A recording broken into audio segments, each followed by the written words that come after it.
This community, if you go to the south a mile or so, you'll find the first settlement of Walton County.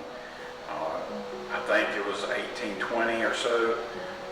Mr. McKinnon and several other gentlemen and families of Scottish descent made their way from North Carolina to Walton County. The story goes they encountered a tribe of Indians called the Uchi Indians, who had a chief. The white settlers called Sam Story. His other name was Tempucci Kennard, which Tempucci becomes a rather important name in Walton County history. They made an agreement, so the settlement started down there. There was another settlement started soon after in Aliqual. That briefly was the county seat. And then, although the sign outside the building here says this was the first county seat, it was actually the second. But nevertheless, it was the county seat until the 1880s. There was a fairly substantial community here at one time. The courthouse, jail, Masonic Lodge, some stores, this schoolhouse, other grist mill, other things of that nature. There's a map right there on the wall that illustrates where those houses and where those buildings were. In 1864, the Union Army came through here on its way trying to take Tallahassee from Pensacola and burn Uchiana. But it was built back, and it stayed the county seat until the 1880s. The courthouse then burned because the railroad had come through, and the Funiac Springs had been organized as a railway stop. And of course, it was growing a lot faster than Uchiana. So the county seat was moved by a referendum. They had a vote, and the Funiac won, and so the county seat moved to the Funiac. And so over time, this community sort of died away for the most part. But this schoolhouse was saved. And, Walton County is really fortunate. We've got several old schoolhouses that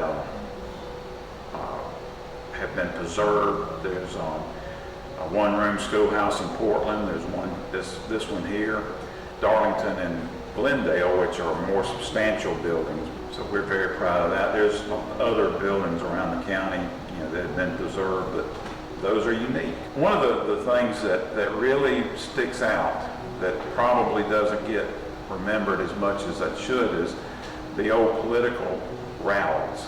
And this building right here was the sign. I mean, they had one here every 2 years. There was a fish fry or a fried chicken cooking, and right outside they would have pull up a trailer and put a podium on it, and the political candidates would come around, every one of them, because at that time the county was Democrat.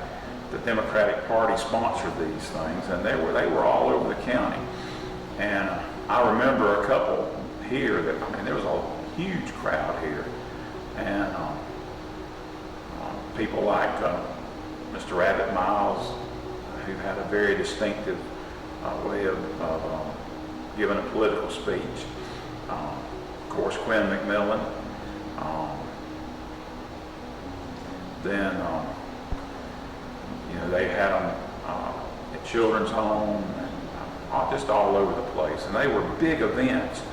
And one of the things that we probably lost in this county, and like most every county, is that the sense of community that engendered, because everybody in the community was here, and it was a big deal. And then the Lake Yard, there was one huge one at the Lake Yard the night before the election. There was no early voting. You either voted by mail, an absentee ballot, it was called then, or you went to the polls.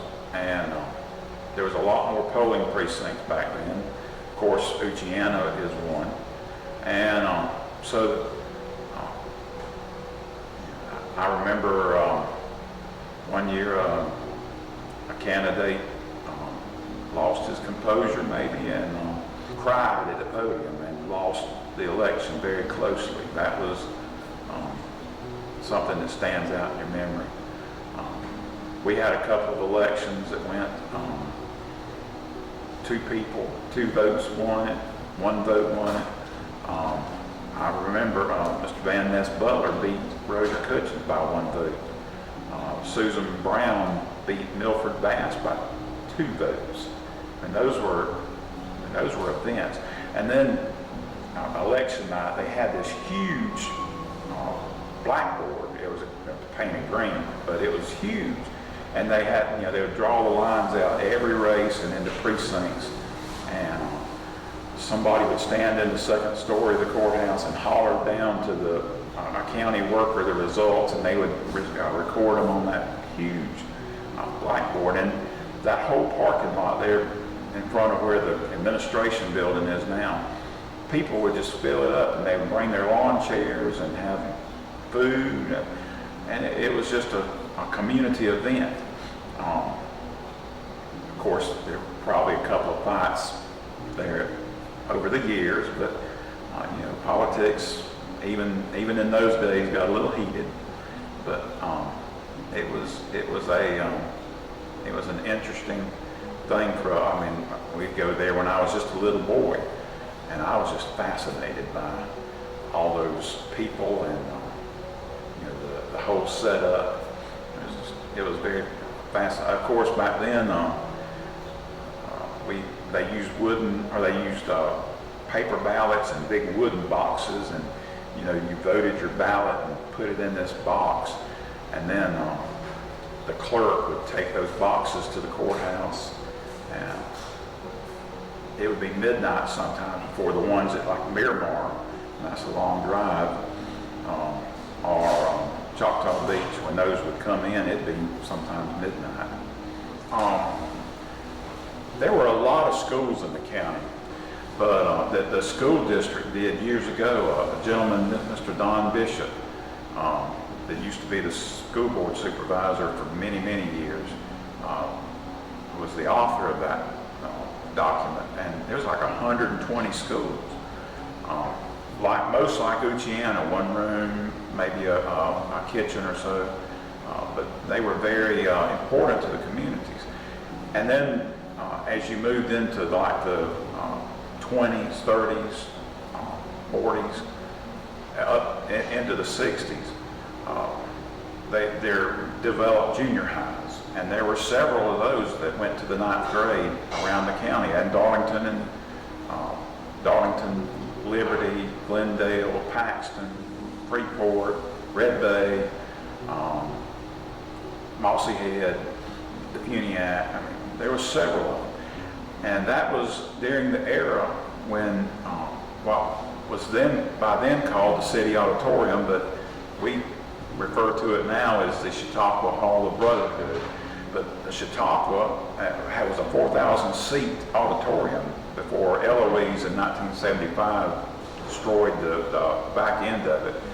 So the stage area in that building was big enough to have a basketball court on the stage. And that's where they had the county junior high tournament. And it was a big deal. They were very competitive. There's a picture over there of Glendale. They were the Red Raiders, and Darlington was the Devils. Of course, Freeport was the Bulldogs. Paxton was the Bobcats. That 1966 girls team at Glendale was undefeated. They were very proud of that. My mother, there's another picture over there of my mother in a Liberty girls basketball uniform. That's where she played, was at Liberty. It was so competitive that my grandmother, she played at Gaston. My mother played at Liberty, but the school districts, changed over time, and so by the time my youngest aunt got to the age where she could play, the districts had changed, and she had to go to Glendale, and my grandmother was not happy, but she lived with it. But she probably was not the referee's best friend. I'm glad I never she never got to see me referee a game. She probably would have disowned me. There was a gentleman, he's passed away now, but refereed a lot of the games, those junior high games. And my grandmother chased him down the court one evening, waving her glasses at him. He needed them badly. Well, a little time passed and he became a Baptist preacher. And the pastor at Caney Creek asked him to do a revival at Caney Creek, where we all went when I was growing up. And my grandmother said, "I'm not going, I will not sit under that man. He's a cheater and he's blind, and I'm not sitting under it." And she wouldn't go, which, I mean, in those days, that was a big deal. So she didn't go till Wednesday night. Wednesday afternoon, the preacher and the evangelist brother came to see Granny, and they had a little meeting of the minds, and he apologized for his bad refereeing, and she forgave him and blessed him, and so she started going back to church.